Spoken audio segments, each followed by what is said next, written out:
Alhamdulillah nahmaduhu wa nasta'inu wa nastaghfiruh wa na'udzu billahi min shururi anfusina wa min sayyiati a'malina. May yahdihillahu fala mudilla lahu wa may yudlil fala hadiya lahu. Asyhadu an la ilaha illallah wahdahu la syarika lahu wa asyhadu anna Muhammadan abduhu wa rasuluh la nabiyya ba'dahu. Allahumma salli wa sallim wa barik wa sarif wa ajib ala sayyidina Muhammadin sholatan takunu likulli usrin yusran wa likulli hammin farajan wa likulli da'in dawaan wa likulli sakamin sifaan wa ala alihi wa sahbihi wa barik wa sallim. Amma ba'du fa ya ibadallah ittaqullaha haqqa tuqatih wa la tamutunna illa wa antum muslimun. Faqala Allah ta'ala fil Qur'anil Karim, a'udzu billahi minasy syaithanir rajim. Bismillahirrahmanirrahim. Ya ayyuhalladzina amanu atiullaha atiur rasul wa ulil amri minkum. Fa in tanaza'tum fi shay'in farudduhu ila Allahi wa rasul. In kuntum tu'minuna billahi wal yaumil akhir, zalikal khairu wa ahsanu ta'wil. Wahai orang beriman, taatlah kamu kepada Allah, taatlah kamu kepada Rasul, dan ikutilah orang yang memimpin di antara kamu. Jika terjadi perbedaan pendapat di antara kamu, maka kembalilah kepada kitab Allah Al-Quran dan As-Sunnah Rasul, hadis Rasul.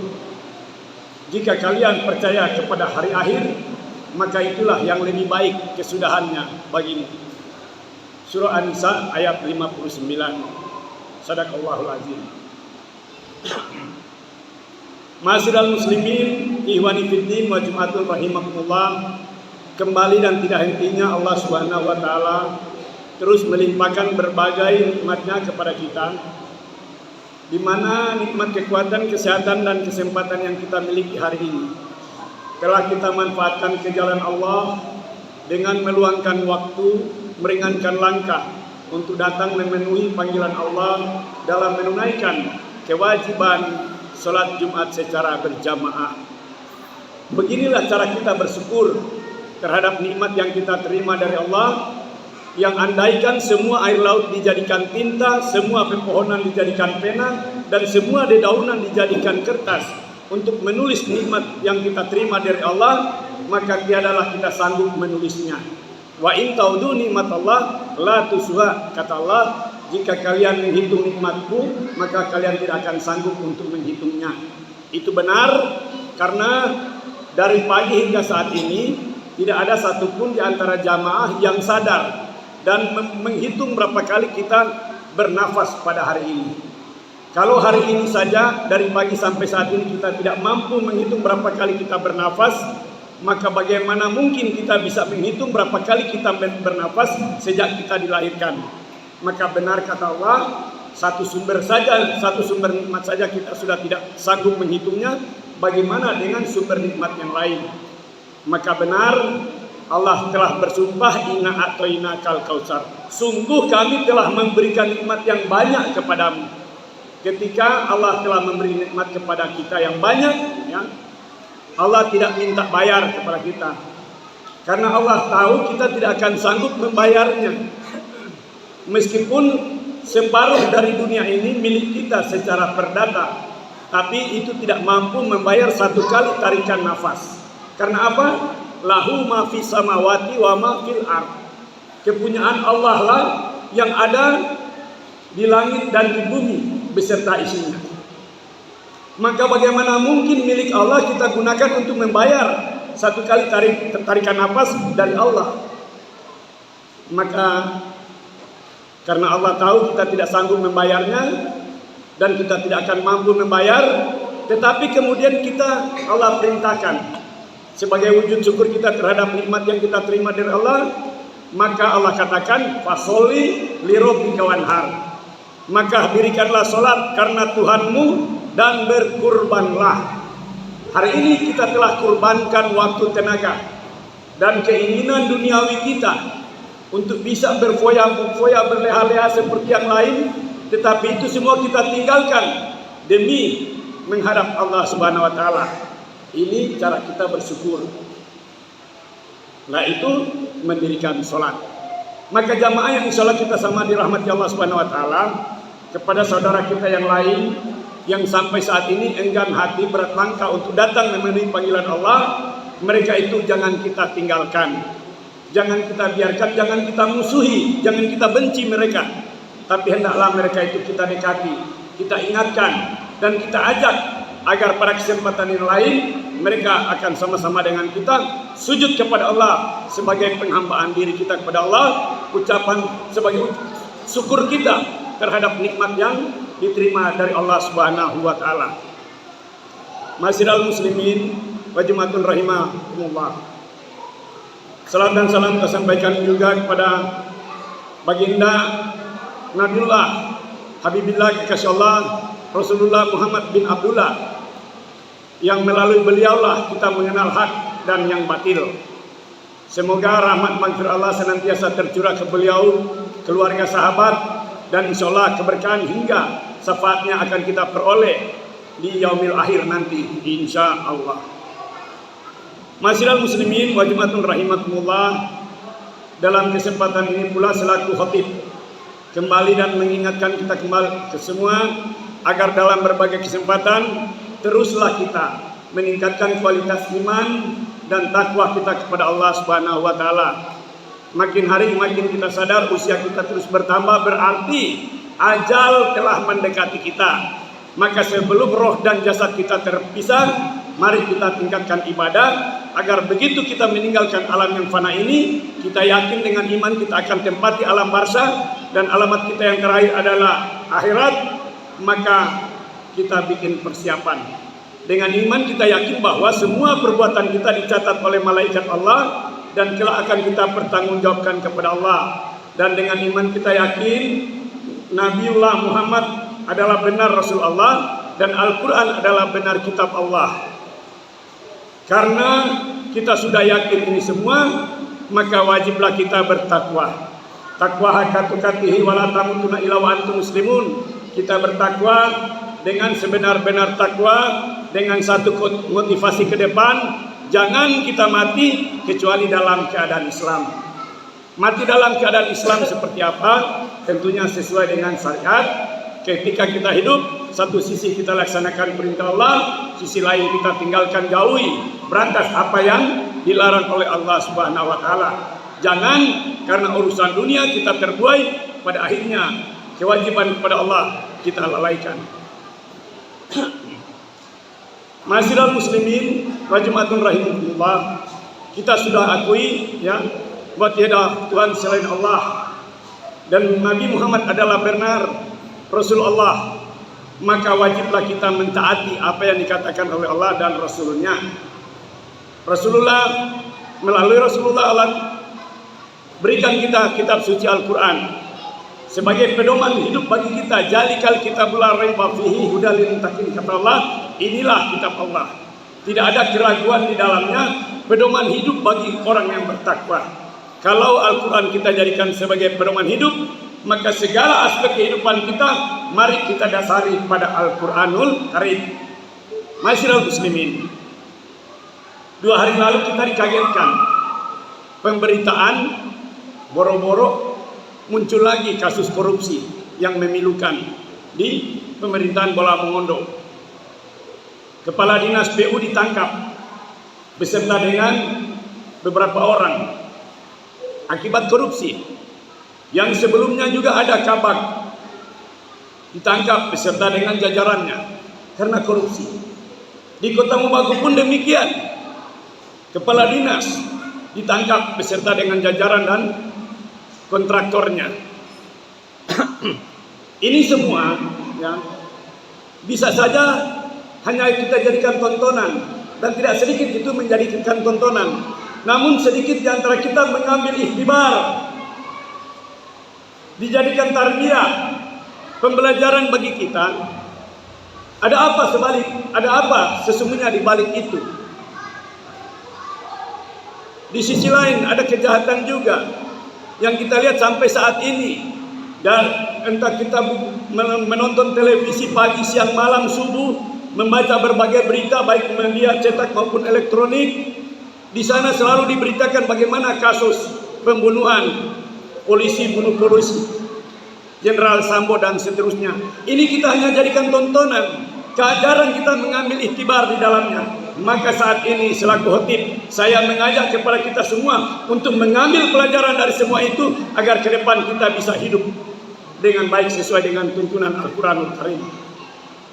Ma'asyiral muslimin, ikhwani fiddin wa jumatul rahimakumullah.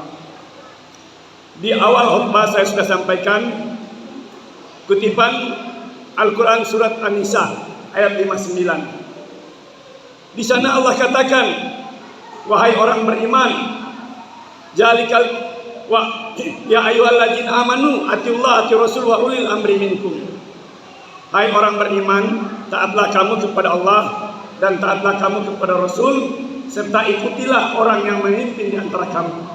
Ayat ini selama ini dari zaman Belanda sampai saat ini masih juga sering dijadikan alat yang untuk tujuan yang menyesatkan. Kenapa saya katakan tujuan menyesatkan? Karena ayat ini sengaja dipotong hanya sampai pada wa ulil amri minkum. Kalian selaku bawahan saya, kalian harus patuh kepada saya. Karena apa? Al-Quran menyatakan demikian. Taatlah kamu kepada Allah, taatlah kamu kepada Rasul, dan ikutilah orang memimpin di antara kamu. Saat ini saya pemimpin, maka Anda harus ikut saya. Ini yang selalu dipropagandakan. Sehingga masyarakat awam, staf bawahan yang awam, karena mereka pikir ada ayatnya, oke, samina wa tona, dengar dan patuhi. Padahal ayat itu tidak hanya sampai pada wa ulil amri minkum. Ada lanjutan dari ayat itu yang selama ini selalu disembunyikan. Apa lanjutannya dari ayat itu? Fa in tanajatum fi shay'in farudduhu ila Allahi wa Rasul. Jika terjadi perbedaan pendapat di antara kamu, maka kembalilah kepada kitab Allah dan as-sunnah Rasul. Itu kata Allah. Artinya mengikuti pemimpin itu oke. Tetapi sifatnya relatif. Selama pemimpin mengatur kita, memerintahkan kita berdasarkan pada Al-Quran dan hadis, yang kalau kita implementasikan, kita adopsi dalam kehidupan berbangsa dan negara, selama pemimpin memerintahkan kita berdasarkan pada peraturan perundang-undangan, maka wajib kita mentaati, wajib kita mendengarkan. Tetapi jika terjadi perbedaan pendapat karena melanggar peraturan perundang-undangan, maka wajib kita ingatkan. Setelah diingatkan, kemudian juga tidak mau kembali pada peraturan perundang-undangan, maka sesungguhnya tidak ada kewajiban bagi kita untuk mengikuti pemimpin yang sudah melanggar dari peraturan perundang-undangan. Tidak ada kewajiban kita untuk mengikuti ulama yang sudah melanggar Al-Quran dan As-Sunnah. Dalam hadis dinyatakan, diwajibkan atas kamu untuk melaksanakan perintah dari pemimpinmu, entah pekerjaan itu Anda sukai atau tidak. Tetapi jika kemudian Anda diperintahkan untuk berbuat maksiat, maka tinggalkan. Tidak ada kepatuhan bagi. Hadis riwayat Bukhari dan Muslim jelas menyatakan itu. Jika atasan pemimpin mengatur kita untuk mengerjakan sesuatu, meskipun pekerjaan itu kita tidak sukai, tapi kalau itu sesuai dengan peraturan perundang-undangan, wajiblah kita melaksanakan. Tetapi jika perintah itu justru telah bertentangan dengan peraturan perundang-undangan, meskipun akan memperoleh sesuatu imbalan buat kita, tidak ada kewajiban bagi kita untuk mengikuti. Berat untuk dunia saat ini ketika menentang keinginan pemimpin. Misalnya lurah mengatur bawahannya, camat mengatur bawahannya, bupati, wali kota, gubernur, presiden mengatur bawahannya, kemudian ditentang, pasti akan ada konsekuensinya, ya, pasti ada konsekuensinya. Karenanya Allah katakan, in kuntum tu'minuna billah wal yaumil akhir, jalikal khairu wa ahsanu taqwim. Jika kalian percaya kepada hari akhir, maka itulah lebih baik kesudahannya bagimu. Artinya apa? Karena kita taat kepada aturan, taat pada Al-Quran dan hadis, taat pada peraturan perundang-undangan, pada akhirnya kita menolak perintah dari pemimpin, bisa saja kita itu dicopot dari jabatan, bisa saja kita dihentikan dari pekerjaan. Tetapi kata Allah, jika kalian percaya kepada hari akhir, maka lebih baik dicopot, lebih baik diberhentikan dari pekerjaan, karena itu lebih baik kesudahannya, daripada kita mau mengikuti pemimpin yang sudah melanggar aturan. Konsekuensinya seperti yang kemarin terjadi, bukan hanya kepala dinas yang masuk penjara, bawahannya pun yang ikut-ikutan ikut masuk penjara. Itu baru di dunia. Bukan hanya Jenderal Sambo yang masuk penjara, tetapi bawahannya juga yang ikut perintahnya masuk penjara. Karena apa? Loyalitas yang keliru. Maka jamaah yang insya Allah kita sama dirahmati Allah Subhanahu Wa Taala, loyal kepada aturan sifatnya relat, sifatnya mutlak. Loyal kepada Al-Quran, hadis, peraturan perundang-undangan sifatnya mutlak.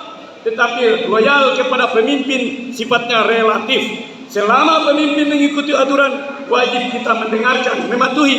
Tapi ketika dia melanggar dari aturan, wajib kita tinggalkan. Insya Allah ke depan tidak ada lagi korban-korban loyalitas yang kebablasan, karena lebih memikirkan dunia. Bal tusirunal hayatad dunia, kamu lebih terbuai dengan kehidupan dunia. Wal akhiratu khairu wa abqa.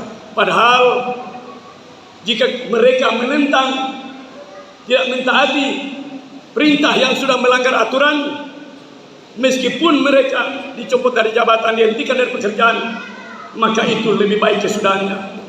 Kehidupan akhirat lebih baik dan kekal. Maka jamaah yang insya Allah kita sama dirahmati Allah Subhanahu Wa Taala, termasuk juga kita sebagai warga masyarakat, janganlah kita seenaknya, sesuka-suka yang mengatur kita untuk mengikuti keinginan mereka. Tapi kita juga harus mengkaji, terutama kita sebagai pribadi muslim. Kurang lebih beberapa tahun terakhir ini kita hidup dalam kehidupan berbangsa dan bernegara. Banyak yang menikmati kehidupan yang asik, tapi tidak sedikit juga menghadapi suatu penderitaan. Akibat dari apa? Kebijakan. Maka kebijakan yang ada bukan berarti bahwa karena itu dari pemerintah kemudian kita sudah harus terima secara mentah. Kita punya hak untuk menyuarakan. Itu dilindungi oleh undang-undang. Maka sampaikanlah itu, sebab apabila kita diam, kita masuk kategori orang yang membiarkan kemungkaran. Man ra'a minkum munkaran falyughayyiru biyadihi, kata Allah. Jika kalian melihat suatu kemungkaran, kebatilan, kemaksiatan, cegah dengan tanganmu. Jika kalian tidak memiliki tangan atau kekuasaan, maka fabilisani, cegah dengan lidah, lisan ataupun tulisan. Jika kalian tidak sanggup menyampaikan, mengingatkan secara lisan ataupun tulisan, maka fabiqolbi, cegah dengan hati. Minimal kita membenci suatu kemaksiatan, kemudian kepada Allah kita mohonkan agar mereka pelaku kemaksiatan itu kembali ke jalan yang benar. Ini sifat kita, ini sikap kita, yang apabila kita diam, berarti kita tidak mengikuti as-sunnah Rasul yang memerintahkan kita untuk mengingatkan suatu kesalahan, tidak mengikuti perintah Rasul untuk menegur pemerintah atau pemimpin yang sudah keliru. Dan yang paling bertanggung jawab ini adalah tentunya yang memiliki kekuasaan, karena Rasul perintahkan selaku penguasa, jika melihat suatu yang keliru, yang salah, maka cegah, berantas, luruskan dengan tanganmu. Falyughayyiru biyadihi, itu dengan tangan dan kekuasaan. Dengan kekuasaan itu seharusnya dimanfaatkan untuk ta'muruna bil ma'ruf wa tanhauna 'anil munkar, melaksanakan untuk kebaikan dan mencegah dari yang munkar. Insya Allah kita semua masuk dalam kategori hamba Allah yang taat kepada Allah berdasarkan Al-Quran dan hadis, dan menjadi warga negara yang baik berdasarkan peraturan perundang-undangan yang berlaku. Barakallahu li wa lakum fil Qur'anil Karim, wa nafa'ni wa iyyakum bima fihi minal ayati wal dzikril hakim, wa taqabbala minni wa minkum tilawatahu innahu wasamiul alim.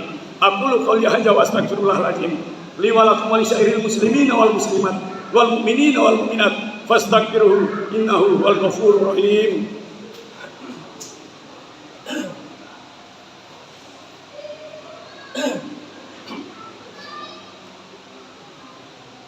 Alhamdulillahi ma fis samawati wa ma fil ard wa ilallahi turja'ul umur.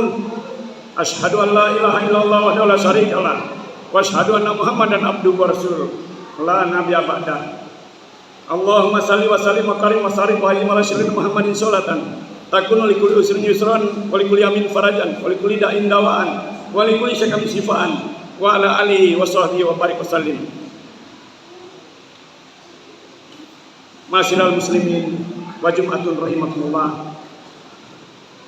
Di penghujung khutbah ini selaku khatib kembali menyampaikan fadzakir inna fa'ati dzikra, dan berilah peringatan karena setiap peringatan itu adalah bermanfaat. Saya Jakar Mayasa wa yatajanna wal ashqa. Orang yang takut kepada Allah akan mendengarkan peringatan itu, dan orang yang lalai tidak takut kepada Allah akan mengabaikan peringatan itu. Di manakah tempat orang yang lalai sudah menerima peringatan tapi tidak mau melaksanakan? Allazi yaslana aral kubra. Tempat mereka adalah di neraka yang besar. Insyaallah kita masuk dalam kategori orang yang memperoleh hidayah sehingga mendengarkan peringatan. Innallaha wa malaikatahu yusholluna 'alan nabi ya ayyuhalladzina amanu shallu 'alaihi wa sallimu taslima. Allahumma shalli ala sayyidina Muhammad wa ala ali Muhammad kama shallaita ala sayyidina Ibrahim wa ala ali Ibrahim wa barik ala sayyidina Muhammad wa ala ali Muhammad kama barakta ala sayyidina Ibrahim wa ala ali Ibrahim fil alamin innaka Hamidum Majid. Amin amin ya rabbal alamin. Nastaghfirullahaladzim Allah alladzi la ilaha illa huwal hayyul qayyum wa natubu ilaihi kulli jambin wa li jami'is tasyaran jahiran wa batinan gaulan wa filan sam'an wa basaran taubatan nasuha.